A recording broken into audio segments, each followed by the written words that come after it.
దిగంబరా దిగంబరా శ్రీపాదవల్లభ దిగంబరా శ్రీపాదరాజం శరణం ప్రపద్యే. సంపూర్ణ శ్రీపాద శ్రీవల్లభ చరితామృతము అధ్యాయము 31 దశమహావిద్యల వర్ణనము. శ్రీ గణేశాయ నమః. శ్రీ సరస్వత్యై నమః. శ్రీ గురుభ్యో నమః. మేము ప్రతిరోజు సాయంకాలము శ్రీపాదుల వారి అనుజ్ఞను గైకొని కృష్ణ ఈవలి ఒడ్డునకు వచ్చుచుంటిమి. తిరిగి ఉదయకాలమున అచ్చటకు చేరుచుంటిమి. శ్రీ మహాగురువుల ప్రసాద రూపముగా నవ్య నూతన యోగ విశేషములను అనేక దివ్య రహస్యములను తెలిసికొనుచుంటిమి. నేను శ్రీదేవి తత్వము దశమహావిద్యా రూపముగా ఉపాసింపబడునని వినియుంటిని. శ్రీచరణులను దశమహావిద్యా స్వరూపము నెరిగించమని వేడియుంటిని. శ్రీ గురు సార్వభౌములిట్లు వివరించిరి. నాయనలారా, శ్రీ విద్యోపాసనము అత్యంత శ్రేష్టమైనది. పూర్వకాలమున హయగ్రీవుని కృప వలన అగస్త్యుడు శ్రీ విద్యను గ్రహించెను. అతడు దానిని తన సహధర్మచారిణి అయిన లోపాముద్రాదేవికి తెలిపియుండెను. శ్రీ లోపాముద్రాదేవి శ్రీ విద్యకు సంబంధించిన అంతరార్థములు అగస్త్యునకు తెలిపియుండెను. ఒక విధముగా లోపాముద్రాదేవికి అగస్త్యుడు గురువాయను. మరి ఒక విధముగా అగస్త్యునకు లోపాముద్రాదేవి గురువాయను. ఇది కడుంగడు విచిత్రము. లోపాముద్ర అగస్త్యుల చరిత్ర. అగస్త్యుని తపశక్తి మూలముననే విదర్భరాజునకు కుమార్తె లభించెను. ఆమెకు లోపాముద్ర అని పేరిడిరి. అగస్త్యుడు ఆమెను వివాహమాడగోరెను. విదర్భరాజునకు సంకట పరిస్థితి ఎదురాయెను. కన్యను ఈయనని అన్నచో ఆ ముదుసలి తపస్వి శపించునేమోయని భయపడెను. ఈడు జోడు ఏమాత్రమును లేని ఈ వివాహమును జరుపుటయా మానుటయా అని అతడు ఒక రకమైన విచికిత్సకు లోనాయను. రాజు తన కుమార్తెను సంప్రదించగా ఆమె అగస్త్యుని కొరకే తాను జన్మించితిననియు ఆయననే వివాహమాడెదననియు చెప్పెను. వివాహమైన పిదప నార చీరలను ధరించి ఆ రాజకన్యక తన భర్తతో తపోభూములకు వెడలెను. లోపాముద్రాదేవికి శ్రీ విద్యను అగస్త్యుడు బోధించెను. కొంతకాలమైన తదుపరి అతడు ఆమెను పొందగోరెను. అంతటా ఆమె అగస్త్యునితో, నాథ, లలితారూపమును ఉపాసించి నేను లలితాస్వరూపిణి అయితిని. మీరు శివస్వరూపులైన ఎడలగాని మీతో పొందు జరుగని పని అని చెప్పెను. అగస్త్యుడు ఘోరమైన తపస్సు చేసి శివస్వరూపుడాయను. అంతటా ఆమె పొందును కోరగా ఆమె, నాథ, నేను రాజకుటుంబమున జన్మించి తిని క్షత్రియోచితములైన విలువైన ఆభరణములు, పట్టు పుట్టములు, సమస్త విధములైన భోగభాగ్యములు కలిగిన కానీ మీతో పొందు నాకు అసాధ్యము. కావున నేను చెప్పిన వస్తు సంచయము జరిగిన గాని సంసార సౌఖ్యమును నాతో అనుభవించుట ధర్మయుక్తము కాదు. అంతేకాదు, మీరు కూడాను పట్టుపుట్టములు, దివ్యాభరణములు, సమస్త సుగంధ ద్రవ్యములు వీటిని ధరించి గాని నాతో పొందుకోరుట అయుక్తమని చెప్పెను. విశేష ధన సంచయము నిమిత్తము అతడు ఇల్వలుడను రాక్షసుని కడకు పోయి అతని సోదరుడైన వాతాపిని మాయోపాయము చేత జీర్ణము చేసుకొని ఆ రాక్షసుని వద్ద నుండి విశేష ధనమును పొంది తన భార్య కోరికను తీర్చి యోగ్యమైన సంతానమును పొందెను. ఇల్వలుడును వాతాపియును ఇద్దరును సోదరులు. వాతాపి మేకరూపము ధరించును. ఇల్వలుడు వాని మేకరూపమును వధించి వచ్చిన అతిథికి భోజనమందిడును. భోజనమైన పిదప ఇల్వలుడు వాతాపి బయటకు రమ్మని పిలుచును. అతడు అతిథి పొట్టను చీల్చుకుని బయటకు వచ్చును. ఆ అతిథిని తిరిగి ఇద్దరు రాక్షసులు ఆహారముగా గైకొందురు. అగస్త్యుడు మేక మాంసమును తినిన పిదప ఇల్వలుడు వాతాపి బయటకు రమ్మని పిలిచెను. అయితే అగస్త్యుడు జీర్ణం జీర్ణం వాతాపి జీర్ణం అని అనెను. అగస్త్యుని సంకల్పము మేరకు వాతాపి జీర్ణమైపోయెను. తాను ఇచ్చిన మాట ప్రకారము అగస్త్యునకు విశేషమైన ధనరాశులను ఇచ్చెను. లోకులకు వాతాపి ఇల్వలుల బాధ తప్పినది. ఆ అగస్త్యుడు ఒకపరి సప్త సముద్రములందలి నీటిని తన కమండలములోనికి ఆకర్షించి త్రాగి వైచెను. ఆ అగస్త్య మహర్షియే వింధ్యాచలము గర్వము ననచెను. దక్షిణ దేశమున నేటికిని మహాసిద్ధ రూపమున ఉన్నాడు. అతడే అరవ భాషను కనుగొనెను. అనేక చోట్ల ఆలయములను నిర్మించెను. నేను కల్కి భగవానుని అవతారమునకు వచ్చినప్పుడు పరశురాముని వలనే అగస్త్యుడు కూడా ఒక గురువుగా ఉండును. దేవి దశమహావిద్యలు. దశమహావిద్యలలో ప్రథమ రూపము కాళీ. మహాకాళి సమస్త విద్యలకు ఆది. ఆమె యొక్క విద్యామయ విభూతులనే మహావిద్యలందురు. ఒకానొక సమయమునందు హిమాలయములందు గల మతంగ మున్యాశ్రమమునందు దేవతలు మహామాయను స్తుతించిరి.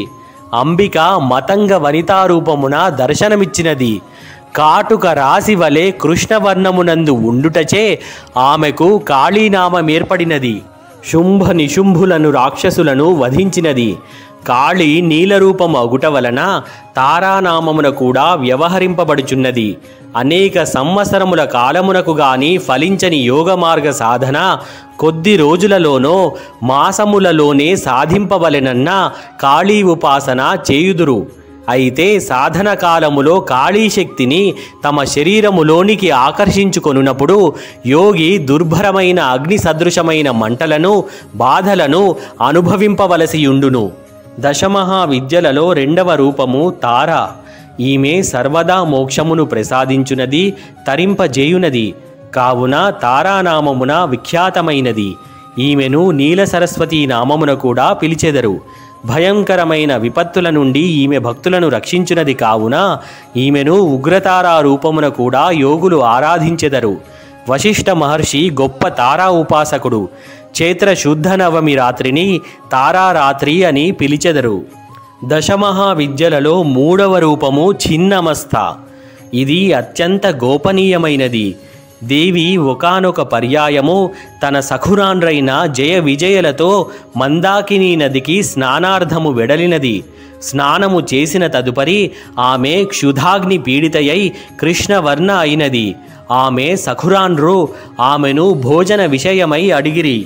కృపామయురాలైన దేవి ఖడ్గముతో తన శిరస్సును ఖండించుకొనగా ఖండిత శిరస్సు ఆమె వామహస్తమున పడినది. ఆమె కబంధం నుండి 3 రక్తధారలు ప్రవహించినవి. 2 రక్తధారలను ఆమె సఖురాండ్రు పానము చేయగా 3వ రక్తధారను స్వయముగా దేవియే పానము చేసినది. ఆ రోజు నుండి ఆమె చిన్నమస్తా నామమున విఖ్యాతమైనది. హిరణ్య కశ్యపాదులు ఈ చిన్నమస్తాదేవి ఉపాసకులే. దశమహావిద్యలలో 4వ రూపము షోడశీ మహేశ్వరి. ఈమె హృదయం దయా ప్రపూర్ణం. ఈ తల్లిని ఆశ్రయించిన వారికి జ్ఞానమనునది కరతలామలకము. విశ్వములోని మంత్రతంత్రాదులన్నీ ఈ మహావిద్యాశక్తినే ఆరాధిస్తాయి. ఈమెను వేదములు కూడా వర్ణింపజాలవు. ప్రసన్నురాలైన ఈ మహాశక్తి భక్తుల సర్వాభీష్టములను నెరవేరుస్తుంది. ఈ భగవతీ ఉపాసన వలన భోగ మోక్షములు రెండూ సిద్ధిస్తాయి. దశమహావిద్యలలో 5వ రూపము భువనేశ్వరీదేవి. 7 కోటి మహామంత్రములు సదా ఈమెను ఆరాధిస్తూ ఉంటాయి. కాళీతత్వం నుండి నిర్గతమై కమలాతత్వ పర్యంతం 10 స్థితులున్నాయి. వాటి నుండి అవ్యక్త భువనేశ్వరి వ్యక్తమై బ్రహ్మాండ రూపాన్ని ధరించగలుగుతుంది. ప్రళయ వేళలో కమల నుండి అనగా వ్యక్త జగత్తు నుండి క్రమముగా లయమై కాళీ రూపములో మూల ప్రకృతిగా మారుతుంది. అందుచేతనే ఈమెను కాలుని జన్మదాత్రి అని కూడా అంటారు. దశమహావిద్యలలో 6వ రూపము త్రిపుర భైరవి. కాలుని విశేషావస్థాజనిత పరిస్థితులను శాంతింపచేయగల శక్తినే త్రిపుర భైరవి అని అంటారు. ఈ త్రిపుర భైరవి నృసింహ భగవానుడి అభిన్న శక్తిగా చెప్పబడినది. సృష్టిలో పరివర్తన అనునది ఎల్లప్పుడూ జరుగుతూనే ఉంటుంది.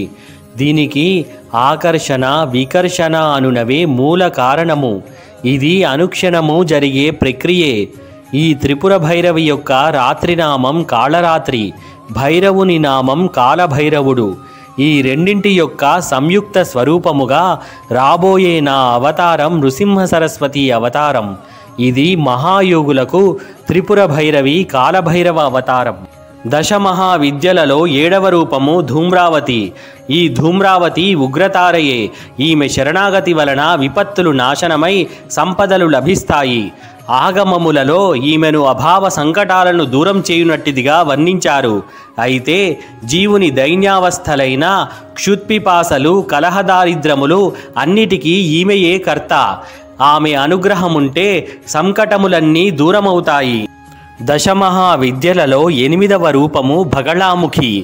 ఐహిక, పారలౌకిక, దేశ, సమాజ, దుఃఖప్రద అరిష్ట గమనార్థం, శత్రు శమనార్థం ఈ మాతను ఆరాధిస్తూ ఉంటారు. సర్వప్రథమముగా బ్రహ్మదేవుడు బగళా మహావిద్యోపాసన చేశాడు. విష్ణు భగవానుడు, పరశురాముడు బగళాముఖి దేవతోపాసకులే. చాలా కాలం వరకు తిరుమలలో వెంకటేశ్వరుని విగ్రహాన్ని బగళాముఖిగా ఆరాధించినారు. దశమహావిద్యలలో 9వ రూపము మాతంగి. మాతంగికి గృహస్థ జీవితాన్ని సుఖవంతం చేసి పురుషార్థములను సిద్ధింపజేసే శక్తి ఉన్నది. ఈమెను మతంగ మహాముని కుమార్తెగా కూడా పిలుస్తారు. దశమహావిద్యలలో 10వ రూపము కమలాలయ.